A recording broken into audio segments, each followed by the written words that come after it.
A week ago, I made a video about the PPWR, the EU packaging regulation that went live on August 12th. I talked about what it means for small web shops, what I personally went through trying to comply, and why I was genuinely questioning to reopen my stores. That video hit a nerve. People who run small businesses across the EU started commenting. People who don't run a business at all started commenting. Someone even tagged the European Parliament on my TikTok channel. So, update time, because things have been moving fast. There is new information, there's a new dangerous piece of misinformation circulating that I need to address, and there's something the EU Commission quietly published that changes the immediate practical situation, at least slightly. First, let's start with the petition. When I filmed the first video, it was around 55,000 signatures. As of recording this on the 18th of August, it is past 67,000 signatures and climbing daily. But here's what most people don't know yet. The Change.org campaign is actually the public-facing arm of something much bigger. On August 5th, one day before the campaign launched publicly, a formal petition was submitted directly to the European Parliament's PETI committee.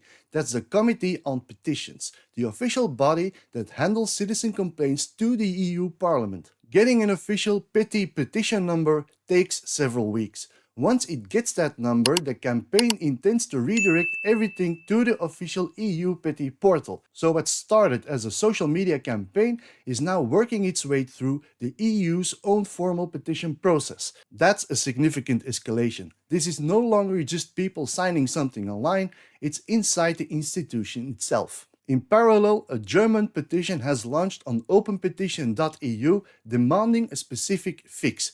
An EU-wide EPR one-stop shop for small businesses, so you register once instead of 27 times. A separate petition has been submitted to the European Bundestag and is in formal review. This is spreading across multiple official channels and simultaneously across the EU. The petition organizer is also actively telling signatories to email their local MEPs directly.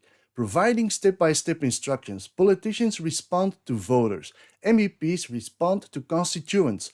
That's the right pressure point. Now I need to address something that's circulating online and is genuinely dangerous for small business owners who come across it. There is widespread misinformation claiming that micro businesses are exempt from the PPWR, that if you're small enough, it doesn't apply to you. This is false. The petition itself flags it explicitly. And let me be very clear about what is actually true. Micro enterprises, defined as businesses with fewer than 10 employees and an annual turnover under 2 million euros, get relief on exactly one thing under the PPWR. The technical documentation for packaging design can shift to your supplier rather than sitting with you. That's it. That's the only carve-out. EPR registration, still your obligation. Reporting, still your obligation. Cross-border compliance, still your obligation. The law applies from the first gram of packaging and the first parcel sold cross-border. Size does not exempt you from its core obligations. If you read somewhere that small businesses are exempt, go back and read more carefully, or talk to a compliance advisor, but do not assume you're outside this organization based on what you saw in a forum post. Now here's a development that changes the immediate practical picture, or at least slightly. On August 3rd, 9 days before the regulation went live, the European Commission published an updated FAQ document on PPWR. This is the second edition of that document, and it added something important, a new section specifically on enforcement. The Commission's position, in their own words, is that the enforcement of PPWR obligation should not disrupt trade flows, supply chains, or consumer access to goods. So what does it mean in practice? If a national authority finds you non-compliant, they are required to warn you first, give you a chance to correct that situation. Only if non-compliance persists after that warning, they can move to stronger measures, things like a prohibition, recalls, or market withdrawals. So you're not gonna get an immediate fine on day one for not being registered. The system is designed to be corrective first, punitive second. I wanna be clear about what this is and what it isn't. This FAQ is not a law. It's guidance. It doesn't change your legal obligations. It doesn't give you an exemption. It doesn't postpone anything. What it does is signal how enforcement authorities are expected to behave during the transition period. For small sellers who are genuinely trying to comply but can't get there immediately, because the registration systems aren't working, because their suppliers can't provide conformity documents, because they're waiting for a letter from IFSI that never arrives, this is at least a little bit of breathing room. It doesn't fix the problem, but it means the immediate cliff edge is slightly less steep than it was 2 weeks ago. And if you need any more evidence that this regulation went live before it was fully ready, on August the 17th, so 5 days after the deadline, the Commission opened a call for evidence about how to actually calculate and verify the recycled content targets that are part of this same regulation.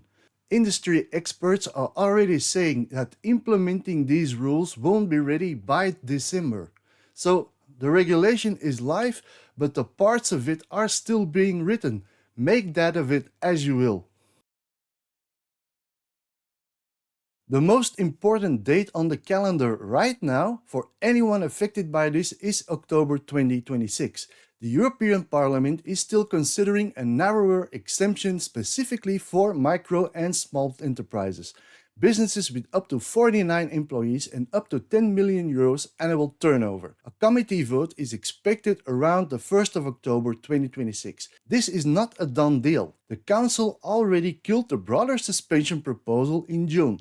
The Parliament's version is more targeted, focused specifically on the authorized representative requirement for cross-border selling, and it has a better chance of passing than the broader proposal did. Even if it passes, it doesn't solve everything. EPR registration, reporting, conformity documents still remain your obligations, but it removes one of the most financially devastating parts for small cross-border sellers, the requirement to appoint a local representative in every country you sell to.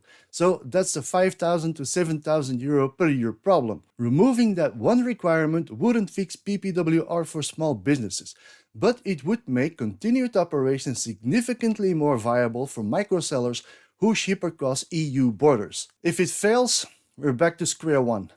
Full obligations, no relief in sight until the next legislative cycle. I will be covering the outcome of that vote here on the channel. Whatever happens in October, you will hear it here.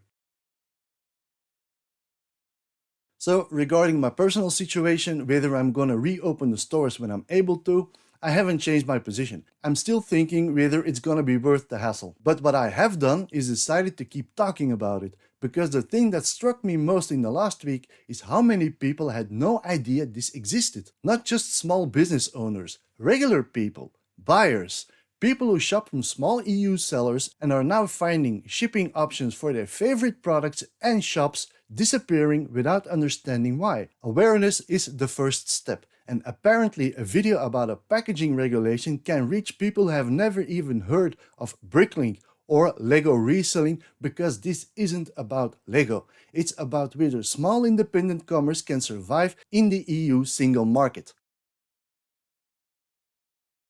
If you haven't done these things yet, do them now. Number 1. Sign the petition. It's past 67,000 signatures and heading to the EU Parliament's official petition process.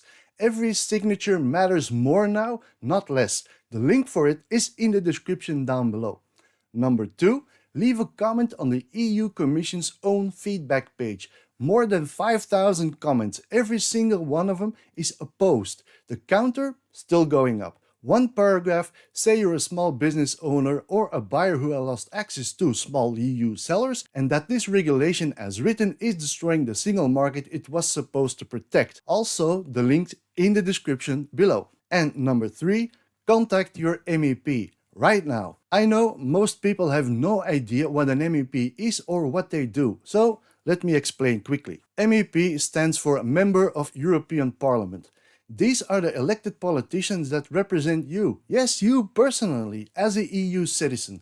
inside the European Parliament in Brussels and Strasbourg. They vote on EU legislation. They sit on committees that debate and shape EU law. The October vote on the PPWR exemption for micro and small businesses will be decided by these people, not by some faceless institution, by elected politicians who want to keep their jobs. And here's how to find yours in under 2 minutes. Go to europarl.europa.eu. The link also in the description below. Click on MEPs, filter by your country, and you will see a list of every MEP representing your country. Click on any profile. Their official email address is listed directly on their page under the contact section. So, who should we prioritize? Look for MEPs sitting on the ENVI committee, that's environment, or the IMCO committee, that's the Internal Market and Consumer Protection Committee.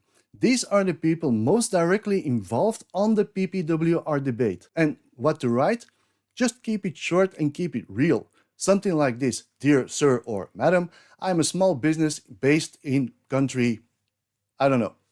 The PPWR regulation that came into effect on August 12, 2026 makes it financially and administratively impossible for me to legally ship across EU borders. I am asking you to support the exemption for micro and small enterprises in the upcoming October vote with a link to the petition attached. That's it.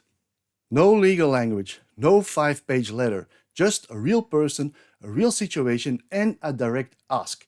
MEPs receive hundreds of emails, a genuine personal one from a constituent, especially one that comes with 67,000 signatures behind it, that will get noticed. Just do it, okay guys? It takes 5 minutes and it matters more right now than any other signature. By the way, if you want to see the October update when it comes, please subscribe to the channel. And if this video helped you understand what's happening, please share the video. The more that people know, the harder it is to ignore. The story isn't over, it barely started. The regulation went live 8 days ago and already the cracks are showing. Registration systems that don't work, suppliers who can't deliver compliance documents, cross-border sellers shutting down shipping routes they've had for years. The October vote is the next moment that matters, and I'll be here when it happens. Links to everything mentioned are in the description below: the petition, the Commission feedback page, the original EU regulation text, the updated FAQ, and the MEP finder. Check them yourself, don't take my word for it, read the sources.